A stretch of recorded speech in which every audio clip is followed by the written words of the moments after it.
ফৌজদারি কার্যবিধি সংশোধনের প্রস্তাব অনুমোদন করেছে উপদেষ্টা পরিষদ।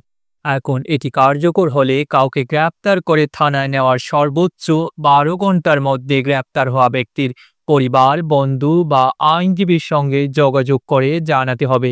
কোনো অবস্থায় এ সময় ১২ ঘন্টার বেশি নেওয়া যাবে না।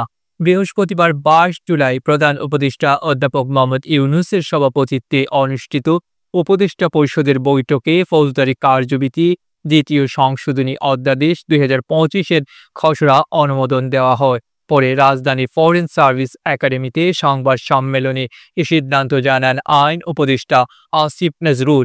এ সময় অন্যান্য কিছু সিদ্ধান্ত জানান স্থানীয় সরকার উপদেষ্টা আসিফ মাহমুদ সজীব ভুঁইয়া ও প্রধান উপদেষ্টার প্রেস সচিব শফিকুল আলম। বর্তমানে বাংলাদেশ সংবিধান ও ফৌজদারি কার্যবিধি অনুযায়ী কোনো ব্যক্তিকে গ্রেপ্তার করার ২৪ ঘন্টার মধ্যে নিকটস্থ ম্যাজিস্ট্রেট আদালতে হাজির করতে হয়। অন্যদিকে কাউকে গ্রেপ্তার করার সঙ্গে সঙ্গে তার পরিবার ও স্বজনদের জানাতে উচ্চ আদালতের নির্দেশনা রয়েছে। ফৌজদারি কার্যবিধি সংশোধনের বিষয়বস্তু সাংবাদিকদের জানানোর সময় আদালতের রায় এবং বিচার বিভাগ সংস্কার কমিশনের সুপারিশ ও বিশেষজ্ঞদের সঙ্গে পরামর্শের কথা উল্লেখ করেন আইন উপদেষ্টা। তিনি বলেন, এই সংশোধনী কার্যকর হওয়ার পর থেকে যে পুলিশ সদস্য গ্রেপ্তার করতে যাবেন তার যথাযথ পরিচিতি থাকতে হবে, নেমপ্লেট থাকতে হবে, আইডি কার্ড থাকতে হবে। যে ব্যক্তি গ্রেপ্তার হচ্ছেন তিনি চাহিবা মাত্র তাকে পরিচয়পত্র দেখাতে হবে, এটি বাধ্যতামূলক।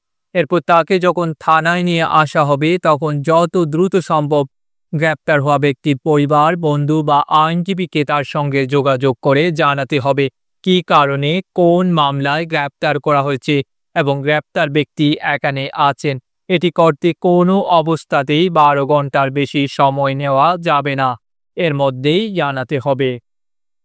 আইন উপদেষ্টা আরও বলেন, গ্রেপ্তার ব্যক্তির শরীরে যদি কোনো আঘাতের চিহ্ন থাকে, তিনি যদি বলেন অসুস্থ বোধ করছেন, তাহলে অবশ্যই সঙ্গে সঙ্গে নিকটস্থ চিকিৎসকের কাছে নিয়ে প্রাথমিক চিকিৎসা সুবিধা দিতে হবে।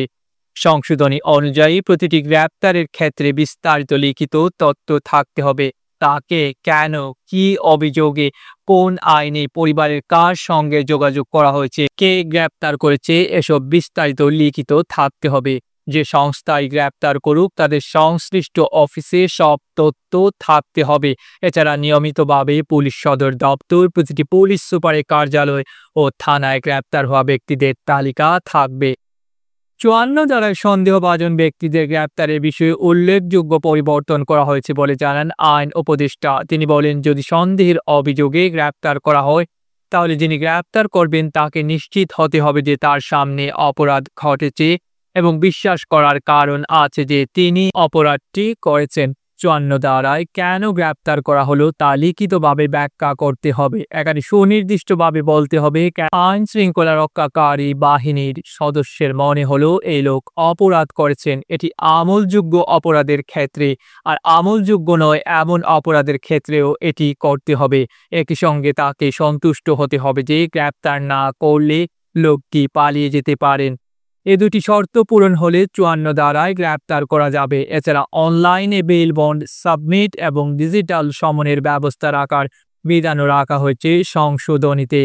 আইন উপদেষ্টা আসিফ নজরুল বলেন, আমরা মনে করি এই আইন যদি সঠিকভাবে প্রতিপালন করা হয় তাহলে ইচ্ছামতো মানুষকে গ্রেপ্তার করে হয়রানি, গ্রেপ্তার করে অস্বীকার করা, মানুষকে গুম করা, সেগুলো বন্ধের ক্ষেত্রে এটি যুগান্তকারী ভূমিকা রাখবে।